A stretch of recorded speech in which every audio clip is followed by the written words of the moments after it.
this right. You can get it more to you. No, equal. Yeah, I want to scooch it a little bit.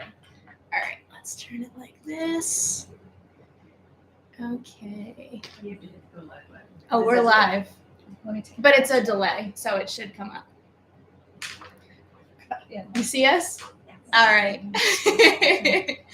Okay. Hi, everybody. I think we'll give it a few 30 seconds to wait for our many, many viewers. It's the, really exciting event of the season. That does take the pressure off. Yeah. Okay. Looks like we have... I don't know how long. Oh, okay. I think I we'll just let the discussion flow, and we'll see how it goes. Okay, so there's an open chat feature that hopefully you see to the side if you're on your desktop. Feel free to write in, and we can chat back if you have opinions on the book or something we're saying. That could be really fun. Thank you, Francis. I'm so glad you've tuned in. Okay, so this is the very first book club live stream of the Cape May Mac first ever book club. So it's very exciting.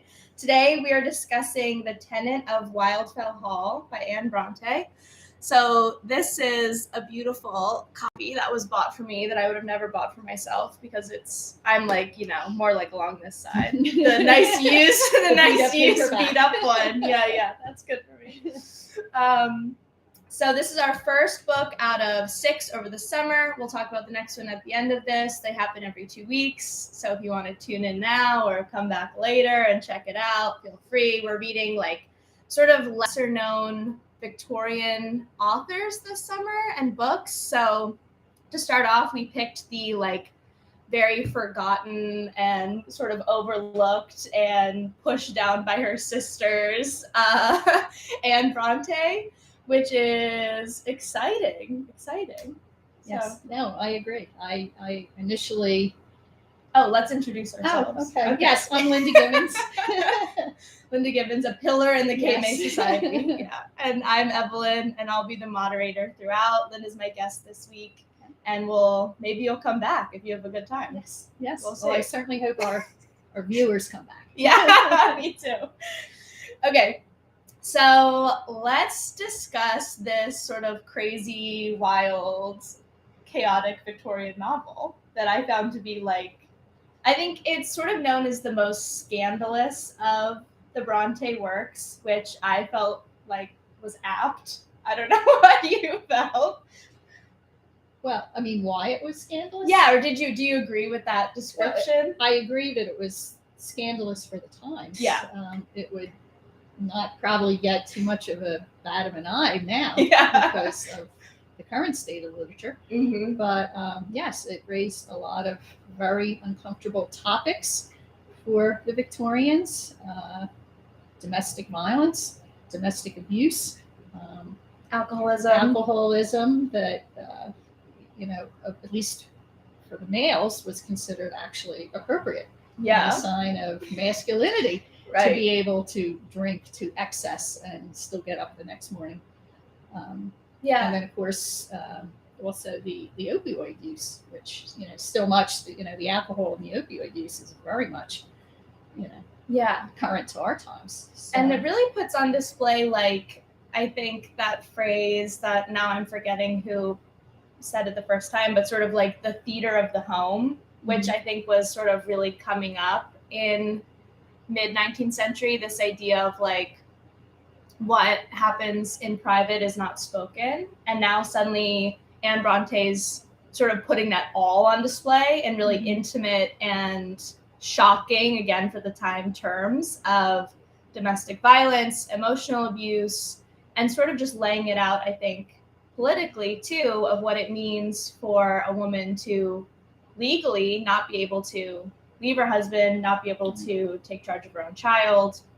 And so we get this really, for the time, polarizing work that I think polarized not only viewers, readers, and critics, viewers, they're watching this, but readers and critics, but also her own family, which maybe is a good place to start. Right, because basically what Anne did was air some of the dirty laundry of her own family, which was her brother's uh, alcoholism. Yeah. That eventually led to his premature death. Right. So, but again, that just goes to show how even in a very educated family of women, they still, her two older sisters felt the need to protect her brother's reputation and the reputation of the family at the expense of what it was doing to the other family members. Yeah. Because I think, we can all relate to some member of our family who we've unfortunately witnessed struggle with either alcohol or substance abuse. And we know that it's a black hole that kind of takes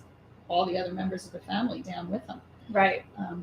Yeah. So the Brontes are like this interesting family in the sense that, and we can talk about this for like a whole hour, but a lot of writers, I feel like, have their own lineage in the sense that it's like we look at this writer inspired this one, which inspired this one, and we can kind of trace certain like genres or themes or choices throughout, unrelated, but blood unrelated, but related in form. But the Brontes are interesting because they're always looked at usually as just a pair, Charlotte and Emily, correct, or today as a trio, Anne, Charlotte, and Emily. And it's interesting because they sort of, I think for better or worse, marketed themselves that way, like from where they began to even now in like literary discourse. It's like you can't talk about one without mentioning the others and the brother and so on. So something I didn't even know before reading this and getting into this was, so I knew that there was the third sister. I knew of Anne, but I don't think a lot of people do. And then I didn't even know that there was more of them. I thought it was just Charlotte, Emily, and Anne, the three sisters. And in fact, there were 6 children. 2 died in childhood, the eldest 2 sisters. And then we have the brother as well. Right. And so those 4 were the only ones to make it to adulthood. And even then, all of them died before the age of 40. Correct. And 3 of them, Emily, Anne, and the brother. Is the brother Bramwell?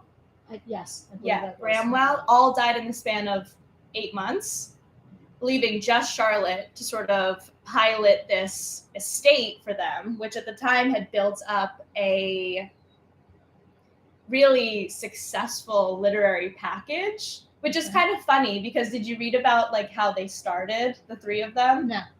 So they began by publishing a collective work of poetry, and it was the 3 sisters, and it was under their pen names, which were like Acton Bell, Ellis Bell, and Curran Bell, I think. So the first initials staying the same, but sort of wanted to put off that they were men, but also for better or worse, being like, we're all, in this package together. So they published this book of poetry. It did not do well. Do you want to guess how many it sold in its first print run? As many viewers as watching it now? Literally, yeah. It sold 2 copies in its run. And so it was like this huge disappointment, right? But it did serve to at least get their names out into this literary sphere. They developed these relationships, and then went on to capitalize so much. So we have Jane Eyre, we had Anne's first one, Agnes Grey, and we have, of course, Wuthering Heights. And this sort of set them up for being these like titans of writing. Can I ask you a question? Yeah. I know when Anne first published the Tenant, she published under a pseudonym, correct? Her male pseudonym. Yeah. Did her 2 older sisters do Jane Eyre and Wuthering Heights under a male pseudonym? Or did they come out fully in their own female names? I think originally they used the pseudonyms, and I think only when they were after accepted. the death, maybe, because they died pretty shortly after publication. So I think pretty much all of these were like 1848 or within like a year past or prior. And that's why, so in this one, I have this like very interesting edition where it includes the preface that Anne wrote to the book, sort of in response to, the book was a pretty wild commercial success despite being destroyed by critics. Mm-hmm. Critics were essentially like, this is scandalous fluff, like this is terrible, no woman should read this, it's unfit for female eyes, like it inspires terrible morals, you know, onward and onward. And so she responded to that by writing this preface that was essentially like, you know, truth has to be put out, and defending herself, but also saying, I want to say, because there was this like big conspiracy theory at the time that Acton, Ellis, and Kieran Bell were all actually the same person. Okay. So like trying to write in because many people felt like it was very much the same voice, which no surprise considering they wrote together. But and so she starts off this by saying, you know, respecting the author's identity, I would have it to be distinctly understood that Acton Bell is neither Currer or Ellis Bell, and therefore let not his faults be attributed to them. And sort of going on to say, like, you know, don't blame my family for this. Like, I wrote this myself. I take full responsibility for it. Yeah, and she sort of tries to, like, dispute the critics by saying, well, you know, this is a moral tale. So sort of playing it in the same realm as like Pilgrim's Promise of this is you're reading this to learn what not to do is kind of the idea. Which is ambiguous language again. Yeah, ambiguous language, exactly, right. You're reading this to learn what not to do, and in that way we'll instruct our young women to like choose wisely in their marriage. Do you agree with reviewers and historians that this was one of the very first feminist works? Literary works? I'm happy that you asked that because I really want to talk about that. I don't know. Like, maybe before we really get into this, should we give a little plot overview? Yes, maybe we should talk about some of the things that the protagonist does that really makes her yes feminine precursor. Yeah. Things that were not happening. So who is the tenant of Wildfell Hall? Well, she had many names. She went under many names. Yes. Helen. Mm-hmm. Helen was her first name. Huntington was her married name. Mm-hmm. But we're introduced to her as Helen Graham. Graham, right. Mm-hmm. Was her, because that was her married name, correct? Maiden name. Oh, Graham was her maiden? No, Markham was her married name. Yeah. Okay, yes. Sorry here, folks. She goes through many changes. Yes, she does. Woman of many identities. So Helen is our protagonist. Mm-hmm. Basically falls head over heels in love with a young man who is very charismatic, very handsome, already showing extreme signs of narcissism and heavy alcohol use. Yes. She is warned off. Yeah, but she's like, I can change him. But the typical girls all love the bad boys. Yeah. She's like, I can change him. Like love, with me. Yeah. My love He's will gonna be change different. him. Yeah, my love will change him. So she, jumps into this marriage, and then very quickly starts realizing, the sad reality of no, a leopard will not change their spots. Yeah. And she has to deal with his emotional cruelty, his drinking, his gambling, his adultery.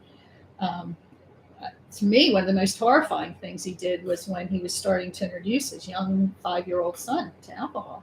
Yeah. Encouraging his young 4 or 5 at the time son to drink alcohol. Which, right. That was, for me, jumped out as the most egregious thing. Right. And that becomes a theme throughout of like mother's education versus father's education. Correct. And I think that becomes the crux of why Helen, our main character, decides that she has to leave, right? Is she's like, I can endure this marriage, but for the suffering of my son. And I think that's a common thing of abused married women, is that they hang on, or, that they're not worried about their own safety, happiness, well-being. They really make their dramatic decisions based on the safety and the well-being of their children. Right. And that's timeless. I think that's even predates the Victorians. That's always been going on. Right. Right or wrong, if you want to debate the psychology of it, that to me very much. Yeah. So the majority of the novel is from Helen's first person perspective. And we get this through a diary entry, which are sort of so the novel's told in like dual perspectives. It is cumbersome. That's I think one of the reasons that some people may find it inaccessible. Yeah. Is the switching back and forth, first person diaries. Yes. You kind of get lost in it. But yeah, we begin with this letter so our other narrator is Gilbert Markham, this like very childish, I would say, young man, but like ultimately like heart of gold, kind of, except when he like beats Lawrence in the street. Yes. But aside from that, and he becomes really enamored with Helen Graham, who is this like mysterious so-called widow who's moved into the neighborhood. And to escape her abusive husband, by the way, who's still very much alive. Yes. So we don't learn any about this until Markham's like, Helen, I'm in love with you. I want to be with you. Why can't we be together? And she's like, you don't understand. And she gives him her diary in proper Victorian fashion and is like, just read this and then you'll understand what I've gone through. And that's where we learn about how she fell in love, how she became the subject of abuse in her home and from her husband's friends as well. And we get this portrait of like 3 or 4 really horrible marriages in this group of friends all together. And then by the end of this really like horrendous tale that she's told in her diary, the first reaction from Gilbert Markham at the end is like, right when we were getting to me, she stops, like just simply no sympathy. He's like, she cut off the diary right when she meets me, and I want to know what she feels about me, and like I guess the rest of this is sad, but so is that Anne's cautionary tale to women? Like, okay, this guy seems perfect. He seems perfect, but he did have a cruel streak in him when he attacked her brother. Yeah, and kind of relished, the fact that he almost killed him. Yeah. And he was a little ambiguous in the, in his sentiments towards the end. So I mean, I did, I was kind of left hanging. Like, I have to admit, in the back of my head, there was a little bit of me that said, "Here she goes again. Here she goes again." Yeah. Once they get married, I know. What side of him is gonna come out? So Gilbert finishes the diary, goes to find her. She has gone back to her husband now. After, they have this sort of reconciliation. She's like, let's wait 6 months. I need time to process. Gilbert's like, okay. And then when he tries to see her again, she has gone back to Grassdale, which is her married home, because her husband, her true husband, the abusive Arthur Huntington, is on verge of death. Yeah, from his alcohol consumption is finally catching up to him. Yeah, it's essentially phrased as just like he is a terrible hangover for months and then dies. Yeah. And so she tries to nurse him back, bring him to God is a really strong theme throughout this of like, repent, and I'll be your wife and I'll be here. And he's like, God is a fable. I don't believe in heaven or hell. And ultimately, up until the end. Then he starts getting scared. Yeah, then he gets terrified and is like, maybe I should. Yes. Yeah. And we end with a very happy ending, supposedly. At least that's where we end off. Except in my in like our skeptical brain. Yes. Of Gilbert seeks her out. They have this like, I was waiting for you. Where have you been? And at the end is their marriage and his sort of adoption of her son, and it all seems happily ever after. Yeah. But yeah, to answer your question about like, is this a feminist novel? So recently, and by recently I mean maybe like the past 10, 20 years, this book has sort of really reemerged in literary discourse because finally the full volume was published. For a while it was abridged and not really like, no one was interested in it. And now it's sort of come back and we're like, what about Anne? Like, the third one, and let's talk about this book. Who may turn out to be the most relevant one for modern women, for modern progressive women. Yeah. And so at times I felt like, yes, this is really feminist. And it's funny that you say the beginning, when we were talking maybe prior to this, you said the beginning was slow for you. And it was in like the very early beginning when Gilbert's talking about farming and, he's a gentleman farmer and whatever. I was like, we've had enough. But I found the portrayal of Helen in the beginning to be the most like feminist version of herself, because she's very cold to men's like flirtatious attention. And she does want to select her own husband, which went against the convention. She makes her own money. Yes. She's a very strong figure in her son's life. She is not afraid at all to be argumentative about that. Mm-hmm. Like, I think, that first really long scene we have where they're discussing how do you raise a boy between Markham and his family and her, I thought was like sort of the thesis of the book. Mm-hmm. And I was like, yeah, this is a feminist book. And then we get her diary, and when she went back to her husband at the end and sort of framed it as like, I don't know. I was like, it made me really angry. I was like, I couldn't believe she went back to him.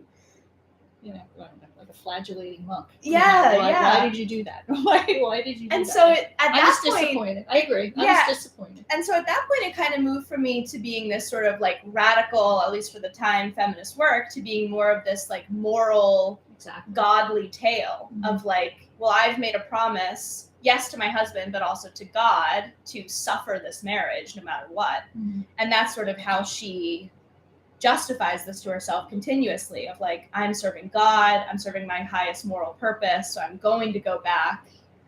And women today still do that, though. Yeah, use that of as course. a rationale for staying in a bad marriage. Yeah. And so in that way, I felt like this book was sort of this really interesting hodgepodge of feminist, really forward thinking, and then also what she says in the preface, this like very moral, instructive tale of like how to conduct yourself. Mm-hmm. But I don't know. What do you think? No, I agree. The ending, which I don't know, maybe that's why our critics divided on this particular work. To me, it contributed a little bit to the disjointedness of the book. Yes, it felt very disjointed. Yes. That's something I thought too. I thought this book was like structurally kind of messy. Mm-hmm. Like I thought the character that we received of Helen in the beginning, and in the beginning it feels almost like a gothic tale, right? She moves into this old house. Mm-hmm. She's so mysterious. We don't know what's going on. It's like dark and gloomy, and the child's over the walls and all these things. And then we move into almost like Jane Austen, but evil, like social commentary. And then we move back to like romance, like a pure romance between. Right. And so that for me was really, interesting, because it felt like every section of the book was a different genre. Mm-hmm. Did you feel that way? Yes. And again, because she's jumping around to the different ways, first person, diary, Mr. Markham, what's his first name? Gilbert. He's talking, so now you're getting the male view. Yeah. Yes. So, again, I think this stands as one of the greatest books written? No. I have to be honest. No, I would agree. I'll tell you, I was really, really very much surprised in her very modern feminist. Me too. And that to me made up for anything else, any of my other reservations. I agree. I had with the book. I was glad I read it. I was glad. I appreciate it. Of course. Because, in the first, lesser-known Victorian novels, I'm like, I know, I tried to pick some good ones, but we'll see. I was very, very happy to have read this. And, again, I think it speaks so much to modern times and to the same struggles, challenges that a modern woman goes through. That it really, I'm hoping, not just for your podcast, but in general, that, the literary community that does start to reappraise and give her the credit still. Yeah, it's interesting that it's sort of like reemerged in the, modern literary discourse, because I read this really interesting, extended essay on this from a critic in 2018 who sort of pointed out like this has never been the right book at the right time, which is sort of why she believes has never done well from a critic's perspective. So at the time, it's shocking, it's vile, it's too much, it's feminist. And then when we sort of got 40, 50 years down the line and people wanted that, then we have this new edition with the preface in the beginning, where she essentially is like very didactic, like, this is a moral tale. I'm teaching young women how to respond. And that was very out of fashion at that time. So then people are sort of thinking like, okay, I don't want to read another Little Women. I don't want to be instructed how to live. I sort of want literature to be wild and against that. And so this book has found itself in a really weird, like, unwanted style, just trend-wise throughout time. And now maybe it's sort of coming as the right time to read it. It's this, like, relic of, interesting, the very early starts of feminism and sort of free thinking. And it was written, of course, before the, like, what was that act? It was like 1870 Marriage Act in England, and that finally allowed women to divorce husbands for the first time. And when it was written, the actions of the protagonist, Helen, are illegal in this time period. Correct. Mm-hmm. Everything she did, which is why she had to go into hiding. Right. When she left her husband's home. Yeah. So even just taking her own son without telling her husband where she was going is legally kidnapping in this time period. And so it's like this crazy modern thing that she's the heroine of the story. This woman who's committing all these, illegal acts. She's a felon. She's a felon. Yeah, she's a felon, but she's barely, like, juxtaposed, very morally upright, like, extremely.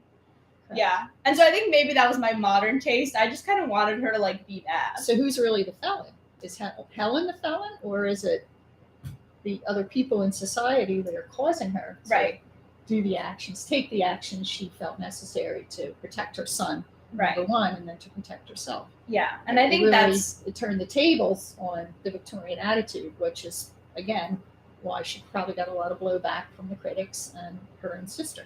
Right, and it is a very, like, a huge social commentary in the sense that it's like, look at this character, Helen Graham, who is godly, who is extremely kind, intelligent, clever, and fate, we could argue her own folly maybe, but she was 18 when she married this guy. So fate has sort of dealt her this horrible hand in a time period where she can't fix it legally. Mm-hmm. And so I think Anne's sort of presenting this as like, what would you do in this situation? Mm-hmm. Isn't she handling this the best that she can? Isn't this the right thing to do? And I'm old enough to see, even the attitude towards divorce. Yeah. Like in my generation, and then certainly the attitude towards divorce in my parents' generation. Right. And, the whole divorce has not been socially acceptable for all that long. It was always something to be, we can work this out. And, it was definitely something that society shunned up until not that many years ago when it was, okay. Yeah. You weren't put down, or it didn't hurt your career, it didn't hurt you socially. Okay, a woman could do this if she knew she was in a bad situation that just wasn't working out. So right. And so I think in that way the book is a really big achievement of sort of showing like, this is your typical almost Austen heroine. Like, she's clever, she thinks for herself, and she's just been put in this horrid situation, and inviting the audience to reflect on that, which obviously at the time they reflected very poorly on that situation. But I think it's interesting. Did you feel like there was one male character in this book that was purely good? Or like maybe majority good? That's a good question. Well, I guess Markham, Gilbert, okay, like I said, I mostly feel he was on the right track. Yeah. I think her brother Lawrence. Yeah. Her brother Lawrence, I would agree. He did the right thing because he knew what his sister was doing illegal, and he still basically financially was the one that was supporting her. Right. And, getting her mail and allowing, helping her to keep the secret of where she was. So he was redeemable. Yeah, I would agree. I felt sympathy to Lord Lowborough. Lowborough? How did you put it? Lowborough, I think. Lowborough. Yes. So for those who didn't read the book or are working through it, Because he was really like more of a modern man to me. He was. He was sensitive. And he wanted to make his wife happy. Yeah. And, do all the right things. And then he turned around and had a wife that was really the version of Helen's. Yes. Yeah. Lord Loughborough was sort of Helen's like male foible, because they were both the victim of adultery of their spouse. And his wife Annabelle was a drinker, very heavy drinker. Yes. Using the laudanum into the opiates. So he kind of suffered the way Helen did. Absolutely. He, just because he was a man, had more recourse into how he could handle his situation. Yeah, so he took his children, he left her. Yeah, but he didn't have to hide. No, of course not. So, I did have sympathy for him. Yeah. In his plight. Yeah, I would agree with that too. I just felt like throughout this book we're presented with sort of like thinking of it maybe as a moral tale, but we sort of get every possibility of bad man, like, so we can encounter all of them and sort of learn their like tricks, their smoke and mirrors, don't you think? Yeah. We get like Mr. Hargrave, the seeming friend to married Helen, who then ends up like putting the moves on her, trying to seduce her away from her husband, causes all this trouble at home. We get, of course, the husband himself, horrible. His friends, horrible. His friends, all horrible in different ways. We have the one, I thought it was like, speaking of, I guess, back to the point, is this book feminist? I was sort of appalled by the fact that Arthur's friend, Mr. Hattersley, who is married to Millicent, there's this scene in the book where he pushes her, like in this dinner party, he's rough handling her, he pushes her down on the ground, and she says, like, please remember that we're not at home. Like, people are watching us. And so obviously you're inferring like he beats her or pushes her around. There's quite physical often. abuse in addition to the emotional. And instead of this character being condemned, by the end he's like, because he's decided like, I'm going to repent and I'm going to change my ways, he ends up like, he has all these, isn't he the one with like the successful horse races? Yes. It's like everything goes perfect for him after he's like, sorry, and then his whole world is better. Yeah. So that's where I felt like at the end it was very much a moral tale, because it was like those who repent and those who, to God change their ways end up with these spectacular fortunes. Yes. And those who don't die in the most horrible ways, like really, really crazy.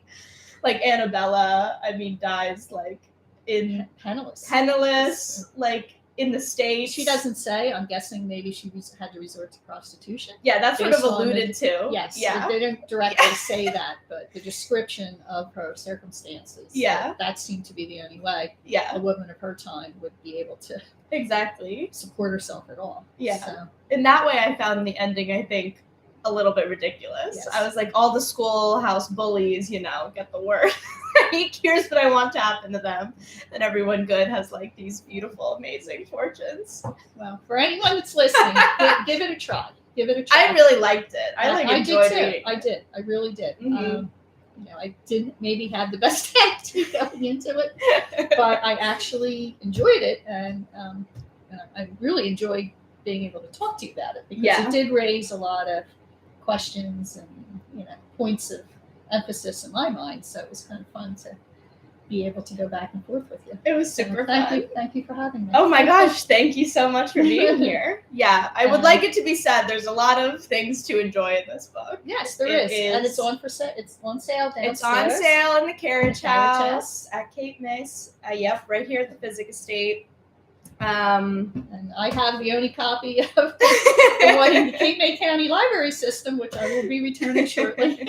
Yes, you can pick that one up too. Yeah, I think before we finish off, I just feel like I don't want to, slander this book entirely. I think one of the high points of this book is the characters feel really real. Like, I think everyone that's what I'm saying. To me, this is a book that could have been written right now. Yeah. It could have been written. Yes. Names changed. The social interactions a little bit different, but it is absolutely modern and current in the themes that Anne Brontë raises. So Yeah. I think that makes it relevant to read. Absolutely. A must read. Yes, yeah, to complete your Brontë Yes. collection. Yes. Yeah. All right. All right, Well, I thank you, hope you Evelyn. guys enjoyed listening to this, the very first book club.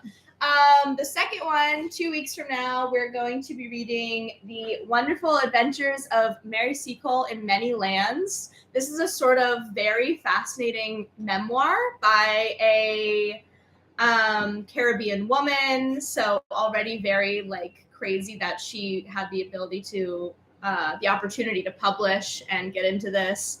So I'm really excited to talk about this one. There's more information on katemaymac.org, and you can pick up all of the books for the summer in the carriage house. And I think we got some good lineup. Yeah, so maybe we'll see you again. Who will be your guest in 2 weeks? You know, it might just be Mr. Francis Bogan in the chat here, but we'll see. All right. All right. Thanks for having me. Oh, thank you so much for joining me. I really enjoyed myself. I know, it was so fun. Okay. This is a great thing that Mac is doing. So. All right, read the book, read the next book. We'll discuss. If you want to be a guest, let me know. Send me a talk on the Facebook chat on the event I can page. do it, anyone can do it. Yeah, it's super, and that was fun, right? Yes. Yeah, that's fun. Absolutely fun. Okay. All right. Bye, everyone. See you. Bye, bye, bye.